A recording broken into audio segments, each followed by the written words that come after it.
I am like, when you say that the infinite awareness to be able to make the experience of the finite manifestation need to forget itself.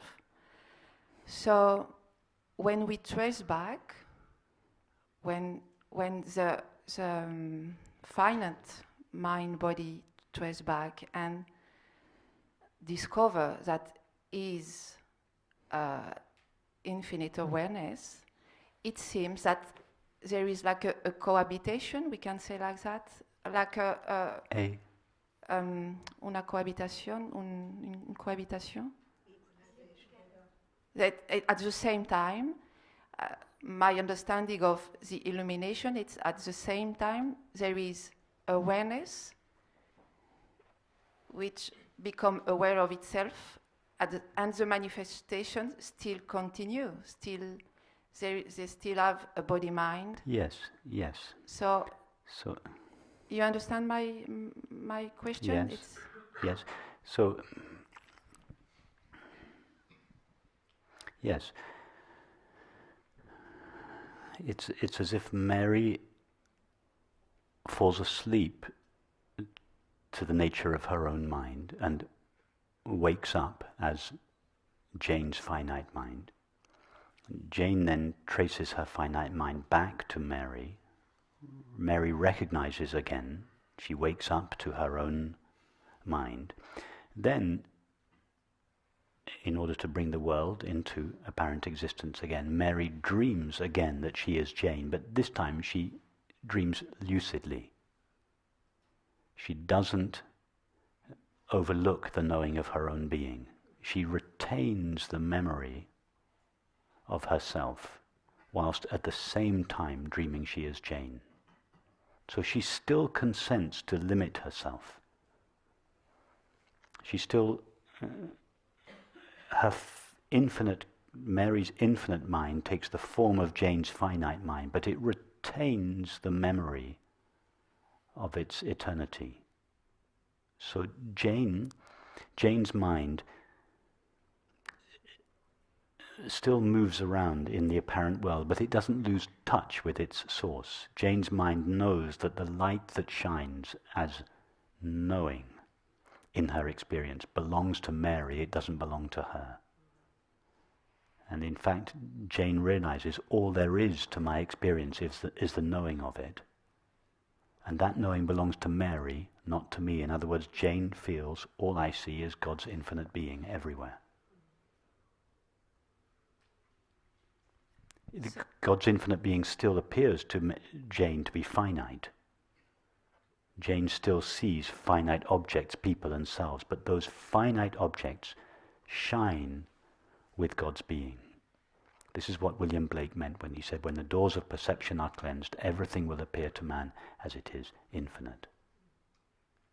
The finite world shines to Jane as God's infinite being, Mary's infinite mind. In fact, it is Mary's mind through Jane's mind, through the agency of Jane's mind, that is seeing herself as the world. God precipitates the finite mind within itself, and in the form of the finite mind knows itself as the world. Mary is looking at herself in the form of the world through Jane's mind. So God's infinite being is looking at itself as the world through the agency of the finite mind. That is why the Sufis say, everything is God's face.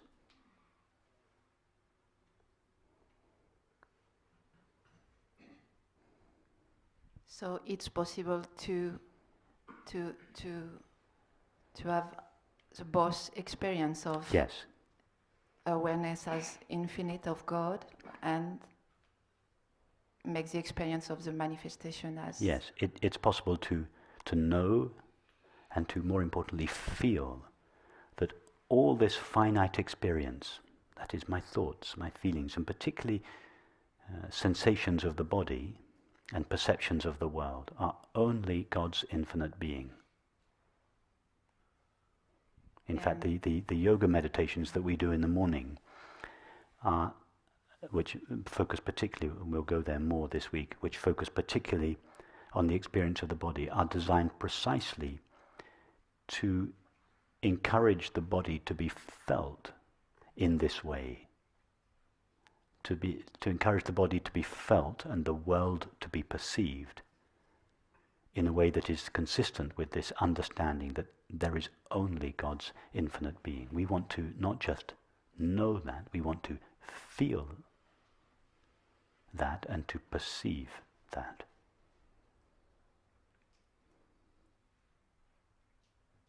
So this coming back to the manifestation, it's less and less personal, or everything become personal. No, it's less personal.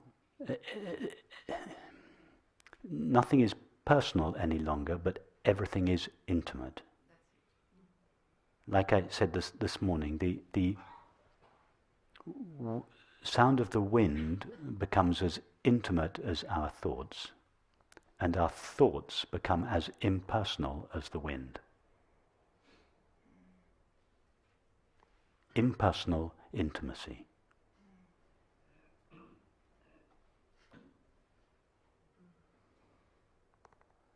We normally think that intimate means personal.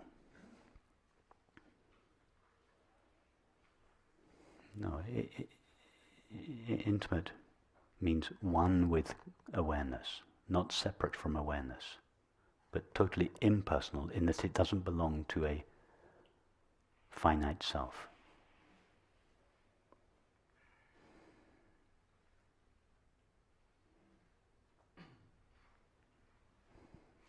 And it's normal when we touch this, because each time I touch this, for example, like now, perhaps because of your presence, I don't know, because of this dialogue, each time I touch this, I start to feel some very deep, but it's not sadness, it's expressed with... Yes, yes. But it's not sadness, but it's so deep emotion. Exactly. It's because what's happening then is when, as you say, when we touch this, when we feel this, it's like something breaks open in us.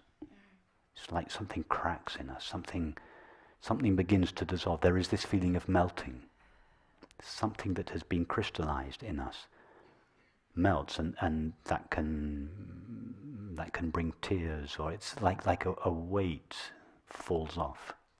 Yes, and it feels like it can feel sad. I know what you mean when you say it's like a sadness. It's like it's very vulnerable. Something very vulnerable and poignant.